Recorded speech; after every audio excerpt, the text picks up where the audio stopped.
First semester part 2 में लेके आया हूँ। जिन जिन भाइयों का जनरल साइंस का क्वेश्चन 7 फरवरी 2023 को लगा हुआ है उनके लिए बेस्ट क्वेश्चन आंसर मैं लेके आया हूँ। और BA first year general science का क्वेश्चन आंसर मैं लेकर के आया हूँ कि फर्स्ट क्वेश्चन है, जीन का आकार कैसा होता है? तो जीन का आकार सर्पिलाकार होता है। आंसर सही होगा पहला, सही सर्पिलाकार। जल में से कम घुलनशील गैस है। जल में से कम घुलनशील कौन सी गैस है? N2 माने नाइट्रोजन। अमोनियम क्लोराइड के जलीय विलयन की प्रकृति होगी, क्या होगी? अम्लीय होगी, अम्लीय होगी। तापमान और दाब समान स्थितियों में सभी अंतर्गत आयतनों में अणु की समान संख्या रहती है। यह नियम कहा जाता है, यह किसका नियम कहा जाता है? तो ये भाई एवोगाद्रो नियम कहा जाता है, एवोगाद्रो नियम। एथिल अल्कोहल का समावयवी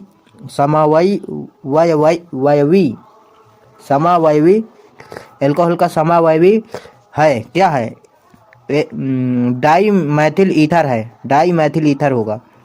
डॉक्टर अरविंद खुराना को किसके लिए नोबेल पुरस्कार प्राप्त हुआ? तो डॉक्टर अरविंद खुराना, हरगोविंद खुराना को किसके लिए नोबेल पुरस्कार प्राप्त हुआ था? तो वह होगा जेनेटिक कोड का लेख पढ़ने के लिए। दूसरा क्वेश्चन होगा हमारे सामने कि जब दो पिंड आपस में टकराते हैं तो विज्ञान की भाषा में उसे कहते हैं, क्या कहते हैं? तो संगठन कहते हैं, संगठन। गतिज ऊर्जा सदैव होती है, तो गतिज ऊर्जा क्या होती है? सदैव घनात्मक रूप होती है, घनात्मक, घन का आवेश होता है गतिज ऊर्जा में। चलिए दूसरे क्वेश्चन की तरफ बढ़ते हैं। यहाँ पर क्वेश्चन सामने है कि एक वायुमंडलीय दाब में होते हैं कि क्या होते हैं? 10⁻13 मिलीबार। एक बार में कितने पास्कल होते हैं? एक बार में कितने पास्कल होते हैं? तो 10⁵5 पास्कल होते हैं एक बार में। यहाँ पर दूसरा क्वेश्चन है, 1 मिली बार कितने पास्कल के बराबर होता है? तो 10⁻2 पास्कल के बराबर होता है 1 मिली बार। दूसरे क्वेश्चन की ओर बढ़ते हैं। किस बल के कारण द्रव में डूबी हुई कोई वस्तु हल्की प्रतीत होती है? तो उत्प्लावन के कारण। दो सतहों के मध्य सापेक्ष गति प्रारंभ होने से पूर्ण उत्पन्न घर्षण बल को क्या कहते हैं? तो स्थैतिक बल कहते हैं, स्थैतिक। दूसरे क्वेश्चन की ओर बढ़ेंगे। तो विशिष्ट ऊष्मा का मात्रक क्या होता है? तो कैलोरी प्रति ग्राम विशिष्ट ऊष्मा का मात्रक होता है। यदि जल पर दाब कम कर दिया जाए तो वह कितने ताप पर उबलेगा? तो वह 100 डिग्री सेल्सियस के ताप पर उबलना प्रारंभ कर देगा। तो CGS पद्धति में गुप्त ऊष्मा का मात्रक है, क्या है भाई? तो कैलोरी प्रति ग्राम गुप्त ऊष्मा का मात्रक है। SI और KMKS पद्धति में गुप्त ऊष्मा का मात्रक क्या होता है? तो गुप्त ऊष्मा का मात्रक जूल प्रति किलोग्राम होता है। दूसरे क्वेश्चन की ओर बढ़ेंगे। अभिसारी लेंस की फोकस दूरी होती है, तो क्या होती है भाई? चिन्ह में घनात्मक होती है। तो मानव शरीर का सर्वाधिक कोलेस्ट्रॉल बनाने वाला स्थान है, मानव शरीर का सर्वाधिक कोलेस्ट्रॉल बनाने वाला स्थान क्या है? तो यकृत है, यकृत। EEG तकनीक किसकी क्रिया का अभिलेखन में प्रयुक्त होती है? तो मस्तिष्क की क्रिया का अभिलेखन में प्रयुक्त होती है EEG तकनीक। लौह इस्पात को प्रज्वलित करने के लिए मुख्यतः किस खनिज का प्रयोग किया जाता है? तो लौह इस्पात को प्रज्वलित करने के लिए मुख्यतः मैग्नीज और चूने का प्रयोग किया जाता है। दूसरे क्वेश्चन की ओर बढ़ेंगे। हाई अल्टीट्यूड रिसर्च लेबोरेटरी अवस्थित है, तो कौन से स्थान पर? गुलमर्ग में अवस्थित है। तो दूसरे क्वेश्चन की ओर बढ़ेंगे। कॉलरा हैजा उत्पन्न होता है तो किसके द्वारा? विषाणु बैक्टीरिया से। अल्फांसो क्या है? तो आम की एक किस्म है अल्फांसो। DNA का मूल मात्रक है, तो क्या होगा भाई? DNA का मूल मात्रक न्यूक्लिक ओटाइड्स। सूर्य के प्रकाश को नाभि बिंदु पर लाने पर किसका प्रयोग किया जाता है? तो सूर्य के प्रकाश को नाभि बिंदु पर लाने में अवतल दर्पण का प्रयोग किया जाता है। दूसरे क्वेश्चन की ओर बढ़ेंगे भाई। संसार में सर्वप्रथम बारूद का आविष्कार कहाँ हुआ था? तो चीन में। संसार में बारूद का आविष्कार सर्वप्रथम चीन में हुआ था। तो सेल्यूलर और मालिकुलर जीव शास्त्र का केंद्र स्थित है हैदराबाद में। राष्ट्रीय आहार संस्थान कहाँ स्थित है? हैदराबाद में।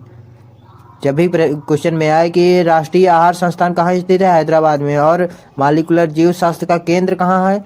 तो वो भी हैदराबाद में। दूसरे क्वेश्चन की ओर बढ़ेंगे। तो भौतिक विज्ञान का पहला नोबेल पुरस्कार किसने जीता था? जीतने वाले व्यक्ति थे तो विलियम रोएंटनजन। सूर्य की किरणों की तीव्रता मापने वाले उपकरण को क्या कहते हैं? तो जो सूर्य की तीव्रता मापता है वो उपकरण क्या होते हैं? तो एक्टियोमीटर होते हैं। एक उड़ते हुए चक्के का प्रति घूर्णन गति किससे मापी जाती है? तो स्ट्रोबोस्कोप। ऑक्सीजन की खोज किसने की थी? ऑक्सीजन। तो ये बहुत महत्वपूर्ण सवाल है जो आपकी पेपर में बीए फर्स्ट ईयर में आता ही रहता है। और अभी तक आप अगर नए हैं तो चैनल को अभी तक अगर आपने सब्सक्राइब नहीं किया है तो सब्सक्राइब कर लें और बेल आइकन को भी दबा दें ताकि आपको सभी प्रकार के मिलती रहे जानकारी। जब भी हमारी वीडियो अपलोड हो तो आपको जानकारी सर्वप्रथम मिल जाए। चलिए दूसरे क्वेश्चन की ओर चलते हैं। तो पानी पर तैरती वस्तु का आभासी भार होता है। पानी पर तैरती वस्तु का आभासी भार क्या होता है? शून्य होता है। TNT ट्री नाइट्रोटोल्यून महत्वपूर्ण है तो किसका महत्वपूर्ण है? विस्फोटक पदार्थ के लिए महत्वपूर्ण होता है यह। चलिए दूसरे क्वेश्चन की ओर बढ़ते हैं। तो दूसरा क्वेश्चन आपके सामने है। कैंसर अस्थिमज्जा के कौन से भाग को प्रभावित करता है? तो मोस्ट इंपॉर्टेंट क्वेश्चन है ये, कई बार बीए में बार बार आता ही रहता है। कई बार ये रिपीटेड क्वेश्चन है। पिछले साल भी आया था 2022 में आया है। पिछले साल तो नहीं लेकिन 22 में आया है। कैंसर अस्थिमज्जा कौन से भाग को प्रभावित करता है? तो ल्यूकेमिया भाग को प्रभावित करता है। दूसरे क्वेश्चन की ओर बढ़ेंगे। सूर्य तारों के जिस परिवार से संबंधित है उसे जाना जाता है तो उसे सुपरनोवा जाना जाता है। सेरेब्रम संबंधित है। सेरेब्रम मस्तिष्क का भाग होता है सेरेब्रम। एनटीपी पर किसी गैस का मोल आयतन 22⁴ लीटर होता है। एनटीपी पर किसी गैस का मोल आयतन 22⁻⁻4 लीटर होता है। तो दालचीनी के पेड़ के किस भाग से एकत्र की जाती है? छाल से। दालचीनी पेड़ के किस भाग से एकत्र? छाल से। सरसों का वानस्पतिक नाम क्या है? तो ब्रेसिका नाइग्रा है। तो बालू में उगने वाला पौधा क्या कहलाता है? बालू में उगने वाला पौधा साइमेफाइट कहलाता है। साइमेफाइट। दूसरा क्वेश्चन। जंतुओं में शरीर के बाहर जो ऊतक पाया जाता है उसे क्या कहते हैं? तो एपिथीलियम कहते हैं उसे, एपिथीलियम। दूसरा क्वेश्चन।